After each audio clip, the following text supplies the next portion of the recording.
quoi on a discuté? Problème qui... Vas-y, Marc. Inégalité économique, c'est un économiste qui parle. Pourquoi?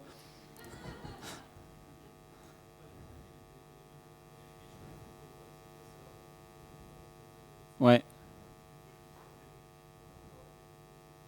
Ouais, c'est clair. Enfin, tu t'y connais mieux que moi. Oui, sans doute. Ouais.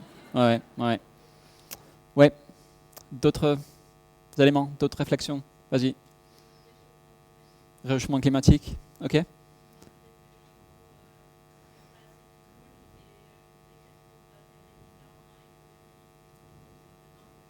Ouais.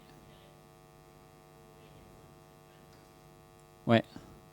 Ouais, ouais. Très intéressant. C'est le problème, un des problèmes les plus graves auxquels on est confronté et une incapacité totale à s'entendre. Ouais. Quelqu'un d'autre? Santa?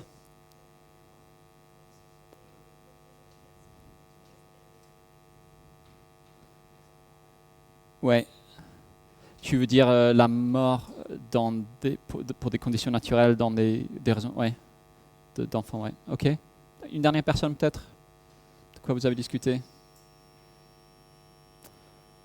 Je pas entendu parler. Le Covid, ouais. Vas-y Arnaud. Vous avez parlé du Covid, ouais. Ah bon? Maria? Ouais. Ouais, beaucoup de confusion à ce niveau.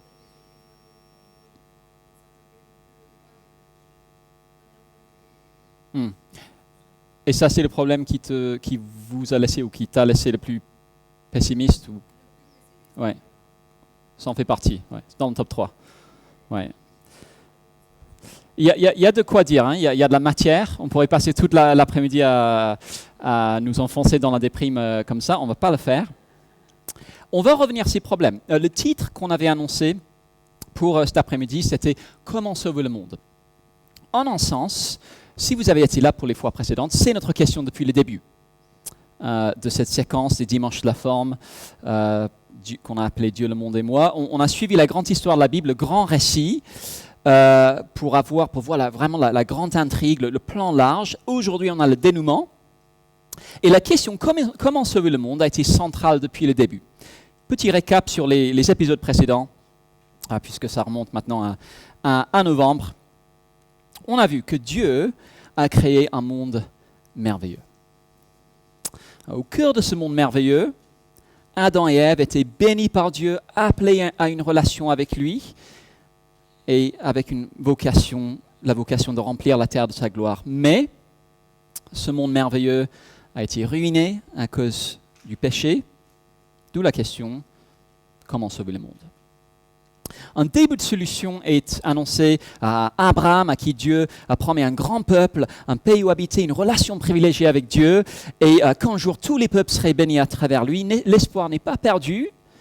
Et puis, comme promis, Dieu sauve Israël, le conduit au pays promis, mais pour être béni, Israël devait obéir à Dieu. Or, Israël désobéit et se retrouve puni, dominé par ses ennemis. Comment sauver Israël? La dernière fois, en novembre, on a vu qu'avoir un bon leader, un bon roi, comme David par exemple, ça aide quand même. Un bon roi sauve le peuple de ses ennemis et l'aide à obéir à Dieu. Et Dieu a l'air de privilégier cette piste parce qu'il promet à David qu'un de ses descendants aura un royaume sans fin. Salomon a l'air d'avoir le profil au début. La vie est belle sous Salomon. Puis Salomon pêche et tous les rois suivants aussi. Donc situation à la fin de la dernière séance. La rechute. Le peuple et ses leaders n'arrêtent pas de pécher et donc Dieu applique la sanction. Ils sont vaincus et exilés loin de chez eux. Le plan de Dieu pour sauver le monde en commençant par ce peuple semble avoir échoué. Quelques courts moments de gloire et puis retour à la case départ. Adam et Ève avaient été chassés du jardin. Israël a été chassé de la terre promise. C'est bonnet blanc et blanc bonnet. Sauf qu'en fait, c'est pire qu'un retour à la case départ. Parce que c'est une chose d'être au fond du trou et de devoir attendre les secours. C'en est une autre quand les secours arrivent et essaient par plein de moyens de t'aider et que ça ne marche toujours pas. Là, c'est que ton cas est vraiment désespéré. On a essayé de t'aider et ça n'a pas marché. Et donc, notre question pour cet après-midi n'est pas simplement comment sauver le monde, puisque c'est notre question depuis le début. Notre question cet après-midi est plutôt comment sauver le monde quand on a déjà essayé de le faire et que ça a échoué. Comment sauver le monde quand on a déjà essayé de le faire et que ça a échoué. Que faire quand toutes les tentatives de solution, les promesses de Dieu, sa loi, son roi, semblent avoir échoué. Comment sauver le monde quand le monde a l'air impossible à sauver. Et je me demande si on s'est déjà posé la même question, peut-être tout à l'heure. Pensez aux problèmes dont on a discuté, le climat, on enchaîne les conférences, et malgré toutes les tentatives de trouver des solutions, on nous annonce, et je cite le dernier rapport, que le pire est encore à venir. Il ne faut pas baisser les bras, ça ne veut pas dire qu'on ne doit rien faire, mais pour l'instant, même nos meilleurs efforts sont insuffisants et on cherche juste à limiter les dégâts. Ou le Covid, ou pour chaque lueur d'espoir que c'est terminé, grâce à la vaccination, etc., on découvre qu'il reste encore des lettres dans l'alphabet grec, qu'on commence à bien connaître, et qu'on n'est pas encore au bout de nos peines. Sur le plan personnel, on peut connaître des problèmes où malgré tous nos efforts pour les résoudre, on ne voit pas d'issue. Une lutte dans notre vie privée où on n'avance pas, un problème de santé qu'on n'arrive pas à soigner, des relations douloureuses malgré des efforts de réconciliation, ou trouver l'espoir quand la situation a l'air sans espoir. Comment sauver le monde quand on a déjà essayé de le faire et que ça n'a toujours pas marché? Alors comme j'ai dit, le but n'est pas de nous déprimer cet après-midi. En tant que chrétien, on dit qu'on croit en la bonne nouvelle de Jésus. Mais en fait, qu'est-ce qu'elle a de si bonne? Si on ne comprend pas la profondeur du problème, on ne comprendra jamais la grandeur de la solution. Et j'ai l'impression qu'on est loin, et je parle pour moi, d'apprécier suffisamment combien cette bonne nouvelle est bonne. Probablement parce qu'on a du mal à mesurer combien la mauvaise nouvelle est mauvaise. On va voir cet après-midi que face à un monde qu'on n'arrive pas à sauver, Dieu dit « Je m'en occupe ». Je m'en occupe tout seul, de façon intégrale et définitive. Je m'en occupe. Alors commençons là, on s'est quitté la dernière fois, en exil à Babylone. Et repensez à il y a 2 ans.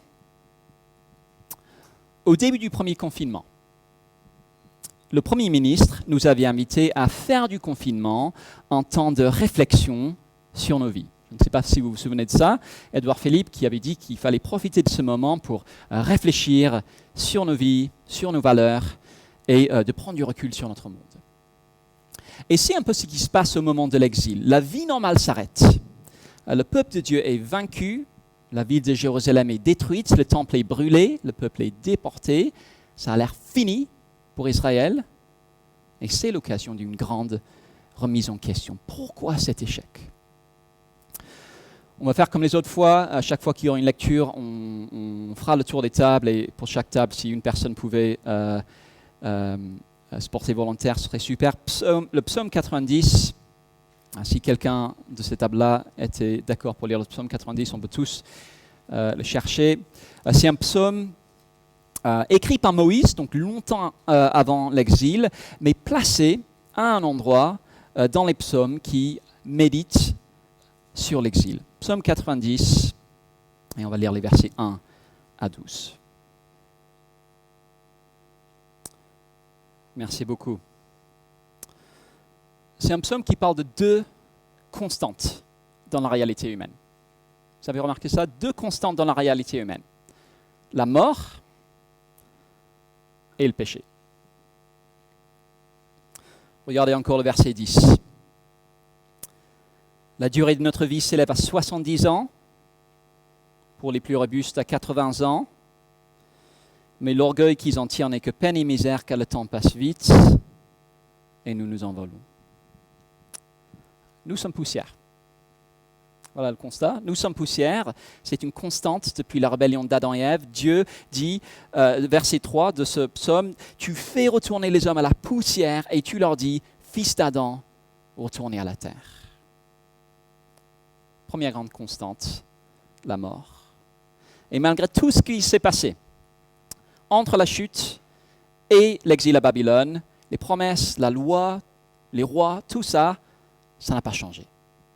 La mort est encore là. Je ne sais pas si vous avez rencontré l'expression, peut-être en lisant la presse, depuis le début de la pandémie, l'expression excès de mortalité. En rapport avec la pandémie. C'est du langage de statisticien que je ne connaissais pas avant, pour parler de la hausse du nombre de morts par rapport à la moyenne, l'excès de mortalité. On comprend l'idée. Mais en un sens, parler d'un excès de mortalité, c'est un non-sens. Parce que toute personne morte du Covid allait de toute façon mourir un jour. Le taux de mortalité depuis la chute, il est assez constant. À peu près 1 sur 1. Et on ferait bien de se le rappeler. On est majoritairement jeunes. Levez la main si vous avez moins de 30 ans. Non. Vous êtes jeune. Vous êtes beau. Et vous allez mourir. À moins que Jésus ne revienne avant. Première grande constante, la mort. Seconde constante, le péché et la colère de Dieu qu'il suscite. Pourquoi la mort est si difficile à éradiquer? Pourquoi les géants de la Silicon Valley qui investissent des milliards pour l'éradiquer feraient mieux de placer leur argent ailleurs? Verset 9. Tous nos jours disparaissent à cause de ta colère. Nous voyons nos années s'éteindre comme un soupir. La mort résiste dans notre monde parce que, comme on l'a vu, elle est la sanction de Dieu sur notre péché. La mort persiste parce que la colère de Dieu persiste, parce que le péché persiste.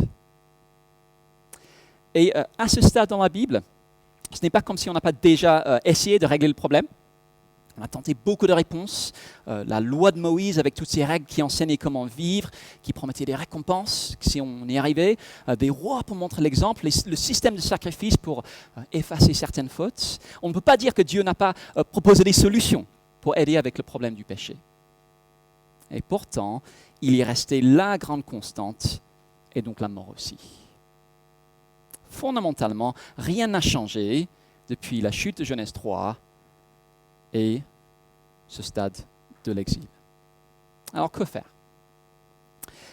Eh bien, c'est au moment de l'exil que Dieu commence à faire des promesses d'une ampleur inédite. Une très grande partie de la Bible, peut-être la majeure partie de l'Ancien Testament, a été écrite autour de la période de l'exil. Et c'est ici que Dieu commence enfin à présenter son projet final pour notre monde. Et le premier élément de ce package a de quoi nous déstabiliser. Pour sauver le monde, Dieu doit en finir avec le monde. Pour sauver le monde, Dieu doit en finir avec le monde. Je crois qu'on en est à cette table-ci. Est-ce que quelqu'un pourrait lire Ésaïe 24 et les versets 1 à 3? Ésaïe 24, 1 à 3.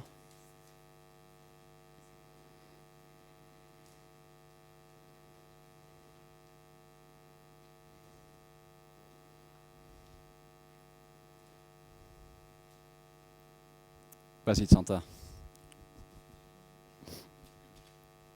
C'est que 3 versets. Lève-toi, comme ça on pourra tous entendre.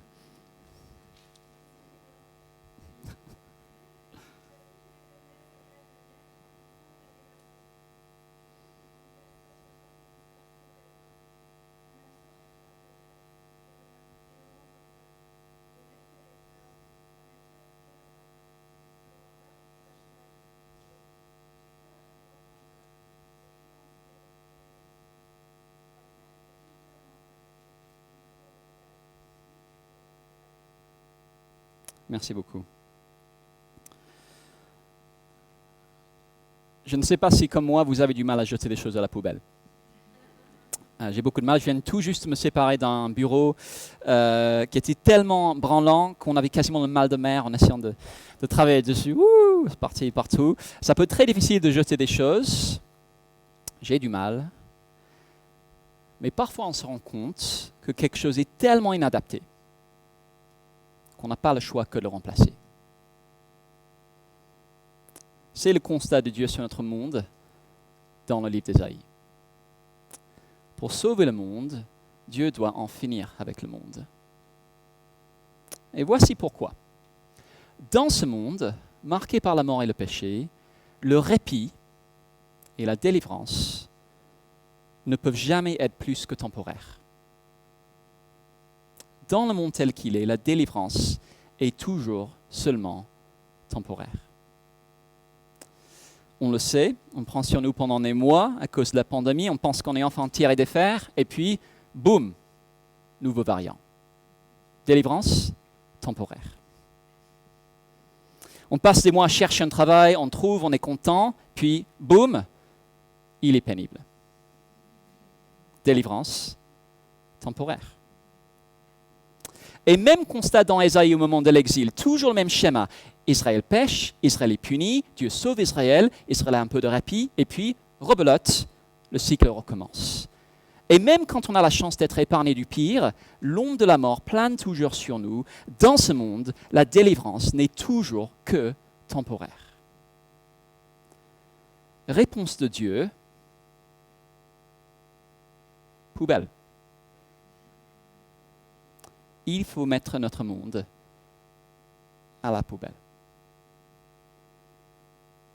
Dieu annonce qu'il le jugera intégralement et une fois pour toutes. Regardez encore le début d'Ésaïe 24.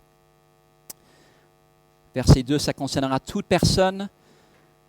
Voici que l'Éternel saccage la terre et il sème la dévastation. Il bouleverse sa surface et disperse ses habitants. Un même sort frappe le prêtre et le membre du peuple, le maître et l'esclave, la maîtresse et la servante, le vendeur et l'acheteur, le prêteur et l'emprunteur, le créancier et le débiteur. Personne n'y échappera. Tout le monde rendra ses comptes devant le juge. Aucune dérogation possible.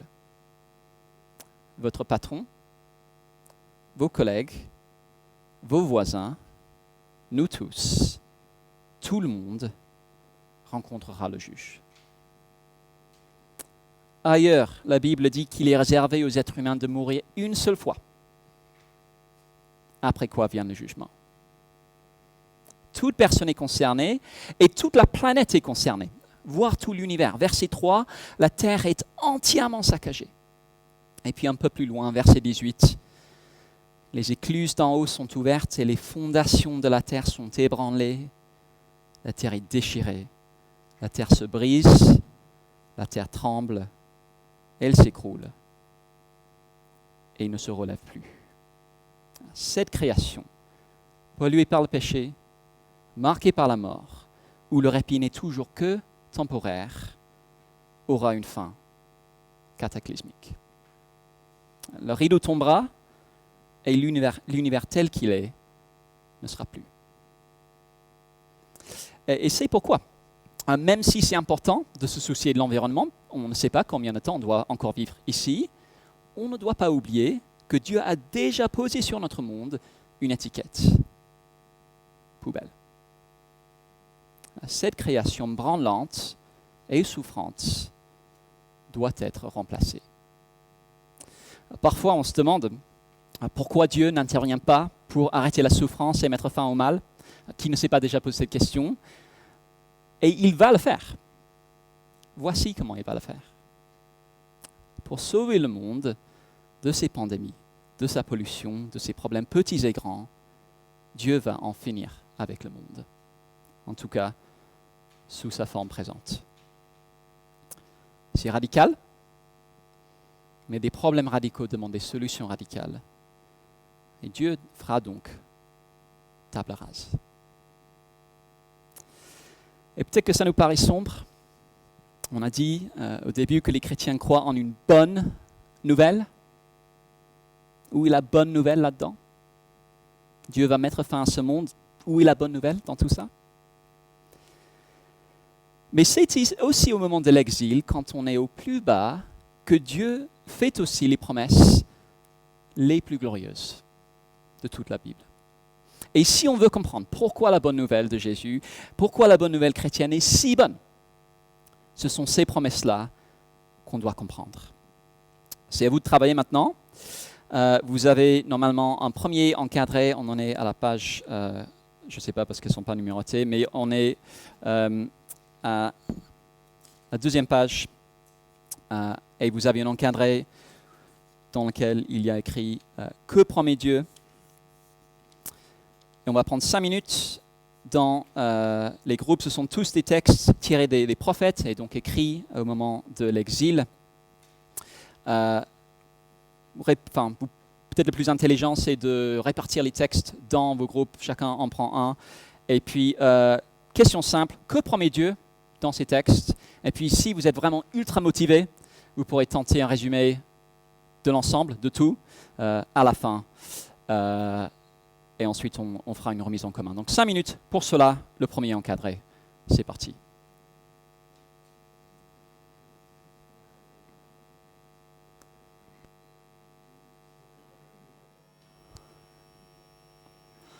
Ok les amis, Franck, vas-y, que promet Dieu?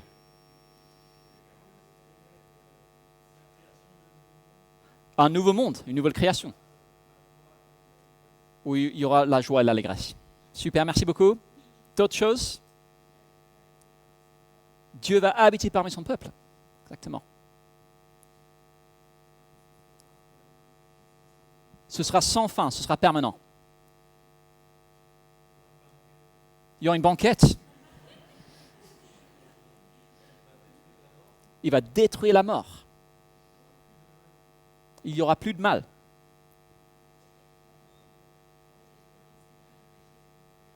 Toutes les conséquences du péché seront plus là. C'est un très bon résumé.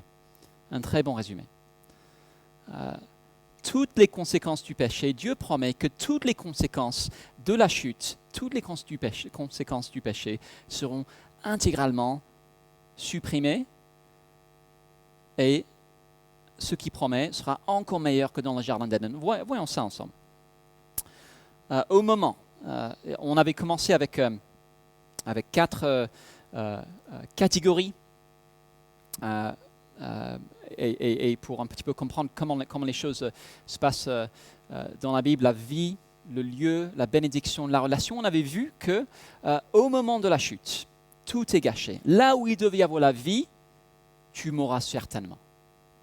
Là où on devait vivre dans le lieu du jardin, le lieu paradisiaque du jardin d'Éden, Adam et Ève sont chassés. Là où on devait profiter de la bénédiction de Dieu, le sol est maudit à cause de toi. Là où on devait vivre en relation avec Dieu, on ne peut plus s'approcher de lui. Tout est gâché, mais ici, dans les prophètes, on voit la promesse d'un renversement intégral. Jusqu'ici, toutes les tentatives de réparer les dégâts ont été au mieux partielles. Même sous Salomon, le règne de gloire de Salomon, tout c'est vraiment juste une ombre de ce que cela aurait dû être. Mais maintenant, Dieu promet un renversement intégral. La mort, cette constante dont on a parlé, sera engloutie. Plus d'enterrement, plus de bilan quotidien des morts du Covid, plus de morts. Une nouvelle création, une vraie création. On ne sera pas des esprits assis dans le nuage en train de jouer la harpe ou un lieu où on essaiera de se serrer la main et puis « Oups, t'es un fantôme, je ne savais pas qu'on pouvait faire ça ». Non, un vrai monde physique, parce que Dieu en finira avec celui-ci et il en fera un nouveau qui sera encore meilleur. Meilleur comment? Ce sera une nouvelle création sans tout ce qui gâche celle-ci, on l'a dit. Plus de réchauffement climatique, plus de virus, plus de la simple frustration du quotidien. Un verset que j'aime bien, ils ne se fatigueront pas pour rien. Et puis Dieu, Anne-Laure l'a dit, Dieu habitera parmi son peuple et ce peuple sera composé de personnes venues de partout. Toutes les conséquences de la chute, intégralement réparées. Et en fait, ce que Dieu promet, c'est encore meilleur que le jardin d'Éden. Je ne sais pas si vous l'avez remarqué, mais il y a du vin. Il y aurait du vin, Ésaïe 25. Il n'y avait pas dans le jardin quelque chose qu'on comprend bien en France. Dieu est au milieu de nous, pas juste de passage dans le jardin, mais vraiment au milieu. Et puis, comme Arnaud l'a dit, ce sera sans fin. Pas de risque que ça prenne fin comme en Éden. Pensez aux problèmes dont on a discuté au début. Ils n'y seront plus. Pensez à ce que vous voudriez pour notre monde. Si vous deviez concevoir une utopie, à quoi ressemblerait cette utopie? J'imagine qu'on a tous des idées, peut-être certaines différentes, mais à mon avis, pas mal de points communs aussi. C'est assez intéressant de voir les images de comment on imaginait le 21e siècle à la fin du 19e siècle avec des voitures volantes et des choses comme ça. Cette idée d'une utopie, et puis on voit que ça ne s'est pas tout à fait passé comme prévu. Mais quand c'est Dieu, ça peut arriver, c'est ce que Dieu promet, une nouvelle création qui sera meilleure même que le jardin d'Éden.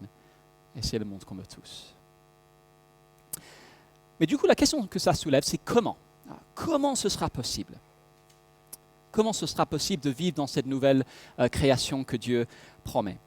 Donc, même exercice, il y a pas mal de textes, donc on va se diviser en deux groupes pour ça. Donc, peut-être que les 4 tables ici, donc à partir donc les 3 tables là, groupe 1, les 3 premiers textes, et puis les 4 autres tables, groupe 2, les 4 derniers textes.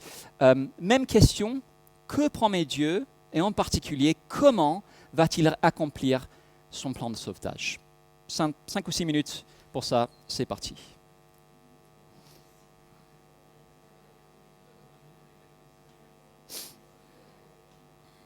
Ici, avec le groupe 1, et la question c'est comment est-ce que Dieu promet d'accomplir son plan de sauvetage? Allez-y. Que promet Dieu? Un enfant, tout à fait. Ouais. Lequel?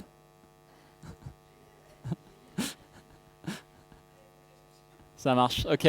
Quelqu'un veut compléter peut-être? Mais c'est déjà très bien. Un enfant, ok.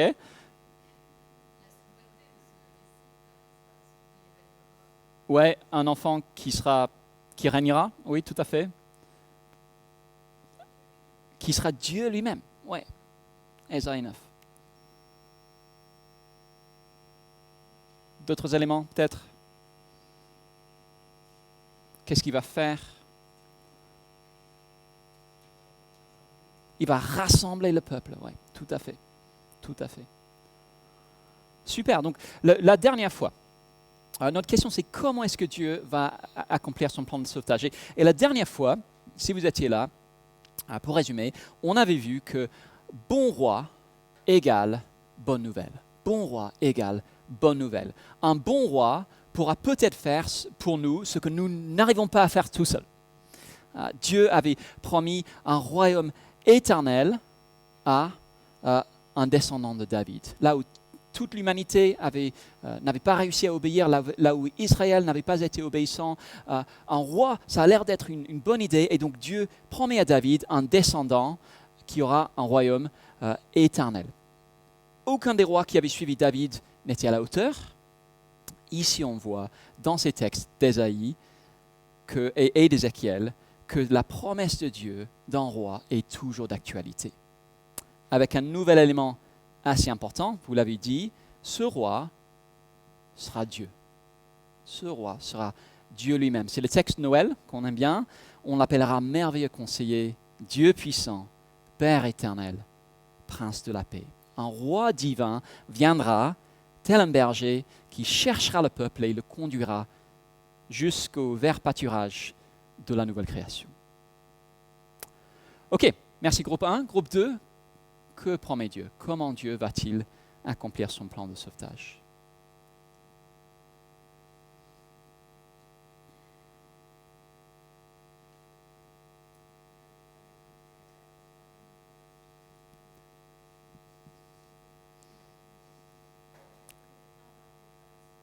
Le pardon des fautes et la purification, super. Et comment?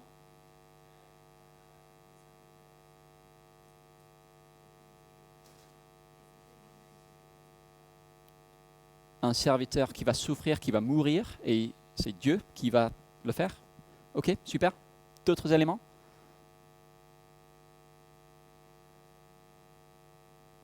Cœur nouveau, esprit nouveau, tout à fait.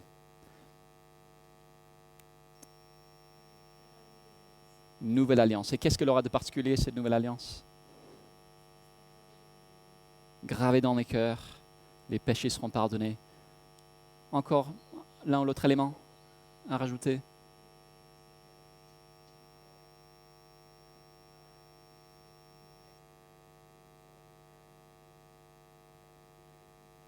Ouais. Dieu va transformer nos cœurs et là où il y avait des cœurs de pierre qui ne pouvaient que désobéir, il y aura des cœurs de chair sur lesquels Dieu aura gravé sa loi.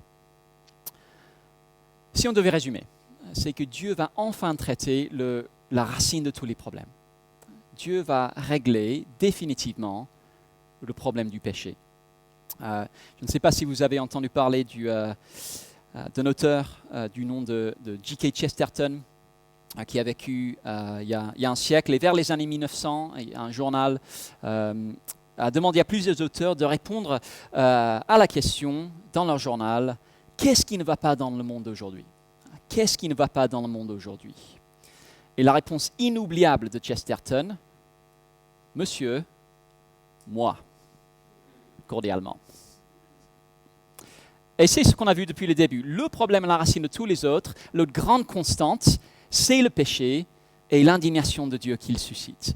Mais enfin, Dieu promet une solution qui marchera. Son serviteur mourra pour les péchés à notre place. La punition qui nous donne la paix tombera sur lui. Expression quand même étonnante. La punition qui nous donne la paix tombera sur lui. La sanction du péché, qui est la mort, va tomber sur lui. Nous serons donc purifiés par l'Esprit de Dieu qui se déversera, qui remplacera nos cœurs de pierre qui n'arrivent pas à obéir par des cœurs de chair sur lesquels il écrira sa loi. On sera pardonné, prononcé innocent, petit à petit transformé pour être les personnes que Dieu veut qu'on soit. Dieu résoudra le problème du péché complètement et définitivement. Conséquence, toute personne qui fera appel au nom du Seigneur sera sauvée de la destruction de la création présente et accueillie dans la nouvelle création. Alors prenons du recul sur tout ça. Je sais que ça fait pas mal de textes à voir. Ce que promet Dieu à ce stade de la Bible, c'est un package complet.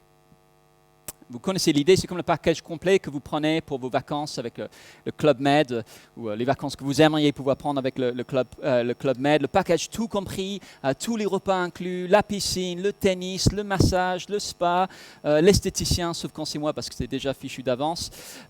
Rien ne manque, tout est couvert, c'est le package intégral. Ou pour prendre un autre exemple, contre-exemple plutôt, j'ai pris une fois une assurance pour téléphone et ordinateur présenté comme le package intégral. Je suis un peu maladroit, j'ai des enfants, je me suis dit que c'est une bonne idée de prendre l'option intégrale.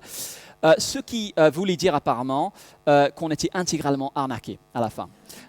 Payez 50 € par mois et quand vous faites tomber votre portable dans les toilettes, on ne pourra rien faire pour vous. Oui, c'est essentiel le package intégral. C'est le contraire de ce que promet Dieu. Voilà comment ne pas faire une illustration en fait, qui illustre le contraire de ce que tu es en train de dire. Dieu promet le package intégral. Ce que promet Dieu, c'est le pack complet, c'est l'option tout compris. On a une solution intégrale au problème de la chute, notre monde brisé remplacé par un meilleur. Une solution qui ne pourra pas échouer parce que c'est Dieu qui le fera lui-même. Chaque fois que ça reposait sur nous, c'était l'échec. Cette fois-ci, Dieu fera tout de A à Z. Et une solution qui marchera parce que la cause de la chute, le péché, sera enfin réglée. C'est énorme. Si on pense encore aux problèmes qu'on a cités au début, on sait à quel point on peut être désespéré par ces problèmes et ne pas voir d'issue. Mais Dieu promet la solution intégrale, le package complet. Comment sauver le monde? On ne peut pas. Mais Dieu peut. Dieu promet de le faire intégralement, définitivement, en traitant les problèmes à la racine et sans dépendre pour quoi que ce soit sur nous. Mais quand? C'est bien de faire des promesses, il faut encore qu'elles soient tenues. En l'an 539 l'Empire perse triomphe sur les Babyloniens, qui permet aux exilés d'Israël de retourner chez eux. La ville de Jérusalem est reconstruite, le temple aussi, mais les choses restent très modestes, pour ne pas dire minables. Les livres d'Esdras et de Néhémie le montrent. Les Israélites restent une petite province dominée par différents grands empires. Les promesses de Dieu paraissent loin de s'accomplir. 400 ans passent sans nouvelle parole de Dieu, avant qu'on arrive à la fin de notre dernier dimanche de survol biblique. Jésus. On peut tourner la page dans les livrets. Et c'est encore à vous de travailler. On a des textes du Nouveau Testament. J'aurais pu en mettre d'autres. On a juste une sélection. 5 minutes. Et peut-être que le plus simple, c'est que si vous étiez dans le groupe 1, commencez au début avec Marc. Si vous étiez dans le groupe 2, commencez avec l'Apocalypse et vous allez dans le sens inverse. Comme ça, normalement, on pourra couvrir un maximum de textes. Et simplement, la question, c'est qu'est-ce qu'accomplit Jésus? Comment Jésus accomplit-il les promesses de Dieu? C'est parti.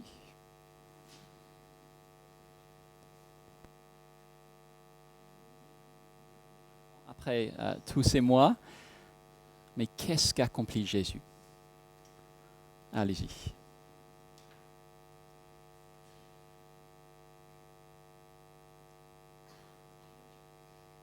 Vas-y, Franck. Ouais. Dieu a habité parmi nous comme promis. Super. Super. Les autres.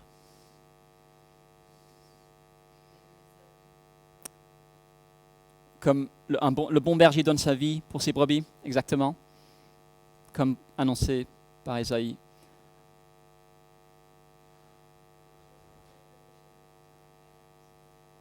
Jésus enlève le péché du monde. Jésus est l'agneau qui enlève le péché du monde. Encore Ésaïe 53.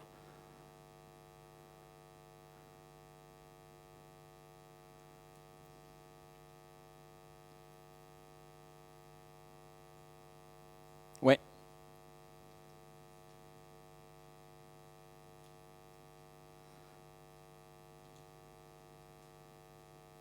Il y aura une nouvelle création où l'agneau Jésus va régner, où il va célébrer ses noces avec son peuple. Exactement. N'aie pas peur.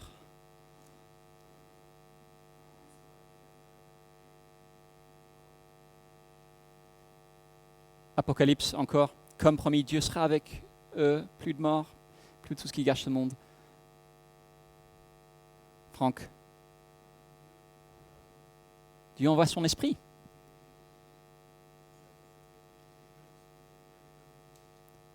Ouais.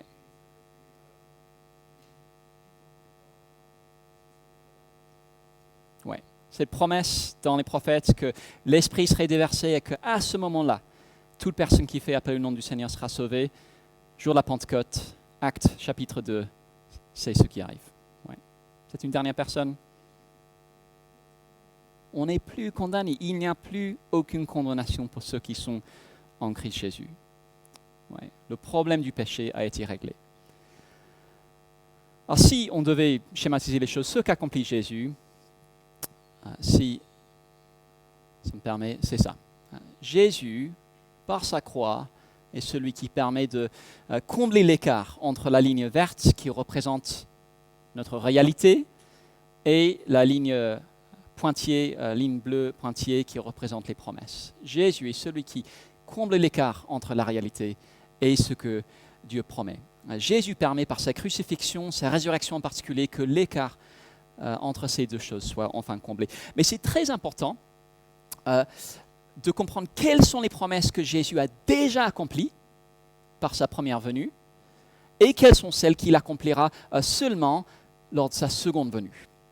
On se crée beaucoup d'ennuis en l'oubliant. Le jargon qu'on utilise parfois, c'est le déjà et le pas encore, les promesses qu'il a déjà accomplies et celles qu'il attend encore avant de les accomplir. Qu'est-ce qu'il a déjà accompli? Déjà, Dieu est déjà venu. Déjà, c'est énorme. On ne peut pas oublier, on peut oublier parfois à quel point c'est énorme, on prend pour acquis, on le chante chaque Noël. Dieu est venu. Il avait promis de le faire, il l'a fait. Dieu n'a pas essayé de régler les problèmes à distance, il est venu en présentiel, prendre les problèmes de notre monde à bras le corps. Voilà du langage qui nous parle. Dieu est déjà venu. La cause de tous les problèmes, le péché, a déjà été traité. Jésus a déjà subi la sanction du péché sur la croix. Son esprit nous a déjà ramenés à la vie, nous a déjà permis de croire et d'être pardonnés. Nous avons déjà été déclarés parfaits. Il en est fini de la colère de Dieu contre nous. Quelles que soient les situations qui nous arrivent, elles ne peuvent plus jamais signifier que Dieu est en colère avec nous. Le problème du péché a déjà été traité. Certaines des conséquences de la chute ont déjà été réglées. On a déjà une relation rétablie avec Dieu. On peut déjà s'approcher de lui, il habite déjà en nous et nous sommes déjà ses enfants. Tout ça, Jésus l'a déjà fait. Et si on l'oublie, on va se décourager. Exemple, au Moyen-Âge, l'Église catholique romaine enseignait que dans cette vie, on ne pouvait pas encore savoir si on était sauvé ou pas. Pas de garantie possible, c'est seulement quand on meurt qu'on découvre si on a fait assez ou pas. Ils avaient gravement sous-estimé ce que Jésus a déjà fait. Si on est chrétien, Dieu nous a déjà déclarés justes, donc on peut déjà savoir qu'on sera sauvé. Mais on se découragera aussi si on n'est pas au clair sur les promesses que Jésus n'a pas encore accomplies. Par exemple, on ne voit pas encore le roi divin régner glorieusement sur le monde entier. Combien de vos collègues reconnaissent Jésus comme roi ? À moins que vous travailliez pour une église, probablement pas beaucoup. On ne voit pas encore tout genoux pliés devant le roi. Un jour, on le verra. On n'a pas encore arrêté de pécher. Point très important. On a été libéré de la peine due au péché, mais on lutte encore avec la puissance du péché, et c'est seulement quand Jésus reviendra qu'on sera délivré de la présence du péché. Dieu nous considère comme parfaits, mais nos corps sont encore corrompus, et donc on lutte encore avec le péché. Si on l'oublie, on va se torturer en se disant que puisqu'on pêche encore, on ne peut pas vraiment être chrétien. Mais si, on a été délivré de la peine, on n'est pas encore délivré de la présence du péché. Et enfin, c'est une évidence, toutes les conséquences de la chute n'ont évidemment pas encore été réparées. Climat, Covid, clivages sociaux et surtout la mort de nos corps, pour ne citer que quelques exemples qui commencent par C, sont des problèmes qui ne disparaîtront définitivement que quand Jésus en finira avec ce monde et en fera un nouveau. Et c'est là, dans la nouvelle création, que toutes les larmes seront essuyées. Mais en attendant, on ne doit pas s'étonner quand malgré nos meilleurs efforts pour les contrer, ces problèmes persistent. Voilà pour le déjà le pas encore. Et en même temps, quand bien même Jésus fait les choses en 2 temps, ça reste le package intégral. On appelle le message chrétien la bonne nouvelle. Ça va comme traduction du mot qu'on trouve dans la Bible, mais ça reste encore un peu faible en fait. C'est la grande nouvelle. Pas genre bonne nouvelle demain t'es en congé, même pas bonne nouvelle tu seras papa ou maman, mais le genre de nouvelle qui change le cours de l'histoire. Le mot traduit bonne nouvelle, évangile, c'est un mot qu'on utilisait pour annoncer l'arrivée d'un nouveau César, quelque chose qui changeait le cours de l'histoire. C'est la grande nouvelle bouleversante et révolutionnaire de comment Dieu, en Jésus, et sans aucune contribution de notre part, sauve le monde. Comment sauver le monde quand on a essayé de le faire et que cela a échoué? L'Évangile explique comment Dieu, tout seul, et pour sa seule gloire, fait ce que nous ne pouvons pas faire. Où est-ce que ça nous mène tout ça, nous qui habitons en France en 2022? Premièrement, la dernière page, si tout cela est vrai, ça veut dire que tout être humain se trouve devant la nécessité d'un choix. On en était à cette table-ci, je pense. Est-ce que quelqu'un pourrait lire Acte 2, 36 à 39 Acte 2, 36 à 39. C'est Pierre qui prêche le premier sermon public après la résurrection de Jésus. Acte 2, 36 à 39.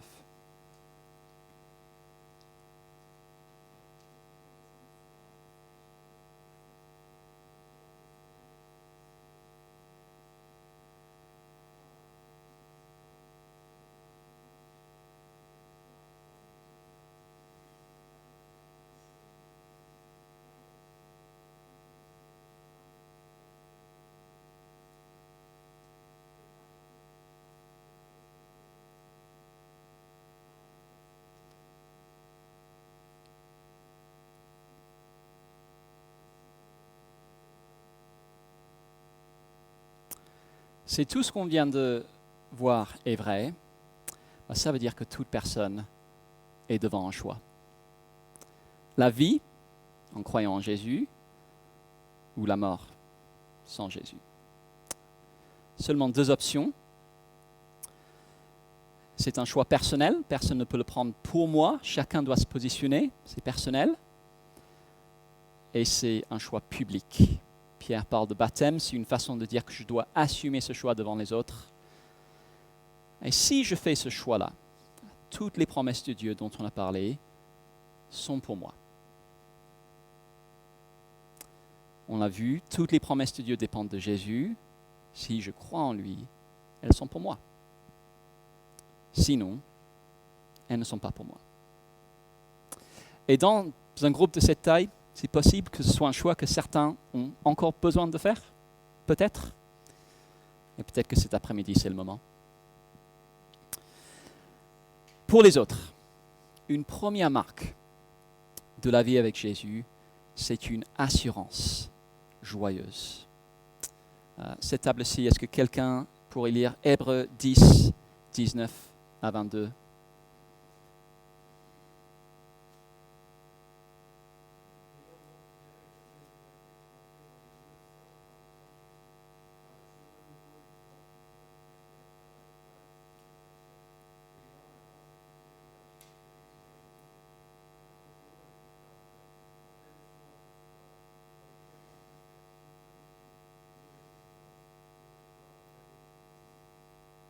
Merci beaucoup.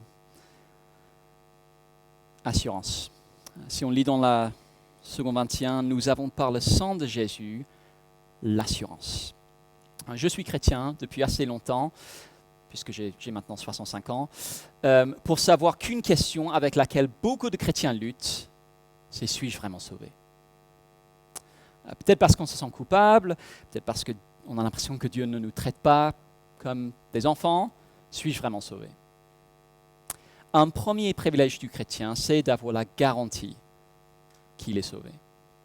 Jésus a tout fait en mourant sur la croix, nous sommes purifiés, nous pouvons nous approcher de Dieu librement, nous avons la garantie du salut. Et qu'on s'en rende compte ou pas, d'ailleurs, on ne parle pas d'une certitude psychologique, ça change toutes les 5 minutes si vous êtes comme moi. On parle d'une garantie objective et externe. Jésus a fait tout ce qu'il fallait. J'aime beaucoup cette citation de John Bunyan qui a écrit le Voyage du pèlerin, peut-être que vous l'avez lu, quelqu'un qui a vécu il y a quelques siècles et qui a écrit ceci. Un jour, alors que je marchais dans la campagne, la conscience inquiète, craignant que tout n'allait pas, soudain ces paroles s'emparèrent de mon âme. Ta justice est dans les cieux. Avec les yeux de l'âme, j'ai cru voir Jésus-Christ assis à la droite de Dieu et qui se tenait là comme injustice. Alors les chaînes tombèrent de mes chevilles. Je me trouvais libéré de mes angoisses et je ne craignais plus la sévérité de Dieu et je rentrais chez moi en me réjouissant. Une assurance joyeuse. Deuxième marque du chrétien, une attente joyeuse. La table là-bas, 1 Pierre 1, 3 à 7, si quelqu'un veut bien nous lire ces versets.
Merci Debs.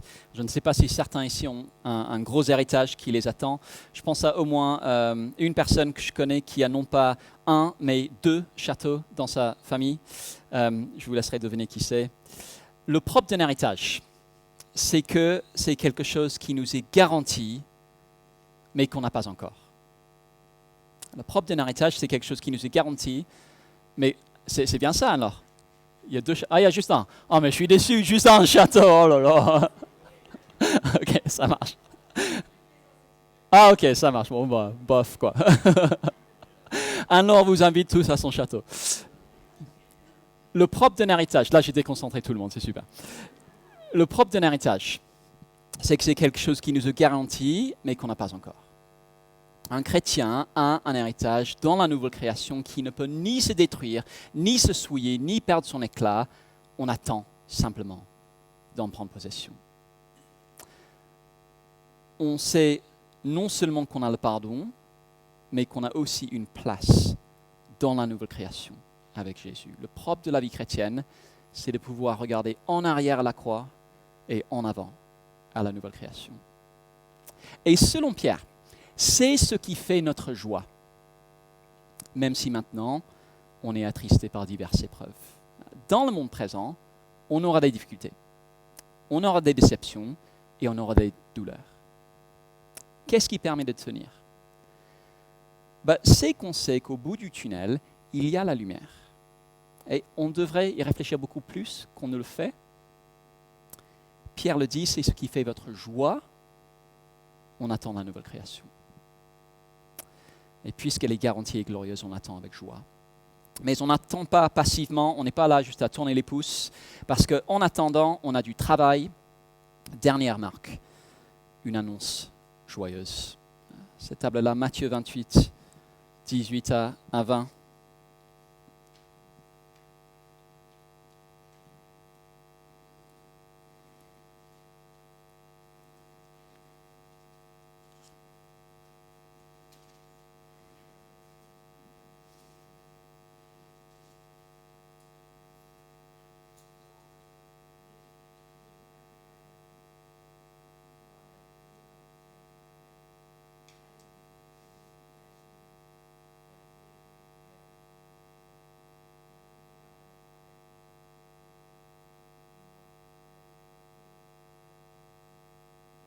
Pourquoi l'attente ? Je ne sais pas si vous avez déjà posé cette question. S'il suffit que Jésus revienne pour que tout ce qui ne va pas dans ce monde se termine, pourquoi est-ce qu'il ne l'a pas déjà fait ? Ce n'est pas parce qu'il veut d'abord nous laisser le temps d'avoir notre prochaine promotion, ou acheter une résidence secondaire, ou passer des vacances aux Seychelles.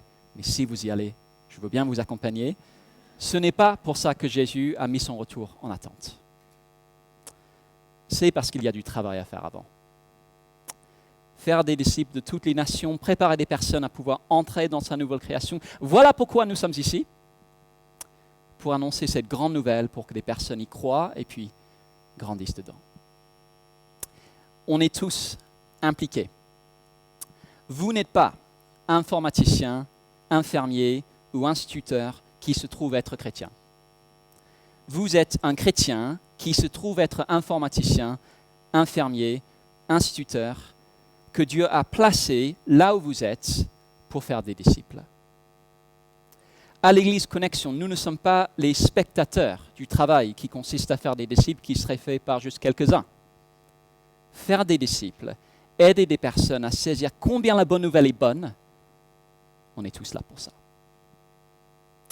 Et pourquoi est-ce qu'on voudrait faire autre chose ? Comment sauver le monde ? Que faire quand on a l'impression d'avoir tout essayé et qu'on a toujours échoué ? La bonne nouvelle, c'est que sauver le monde, ce n'est pas notre travail. C'est le travail de Dieu. Et au bout de cette grande histoire, on se rend bien compte que le seul et unique héros, c'est Dieu.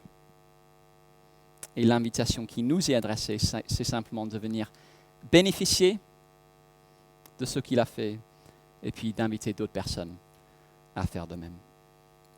Un peu de temps maintenant, autour des tables, vous avez des questions d'application vers la fin du livret. On peut prendre jusqu'à la demi pour ça. On a 20 minutes pour ces questions d'application. N'oubliez pas de prier à la fin. Et puis ce sera la fin.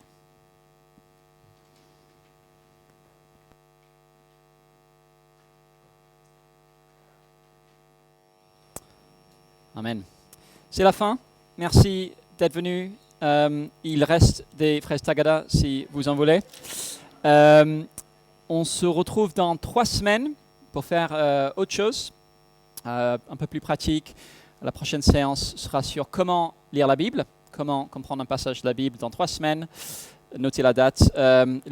Si vous avez peut-être, je ne sais pas si vous avez fait attention à ça, dans les livrets, les thèmes, comme il y a une séance qui a sauté, les thèmes ne sont pas les bonnes, donc on vous enverra les thèmes ne sont pas les bons. Mais on se voit dans 3 semaines. Bon après-midi à chacun.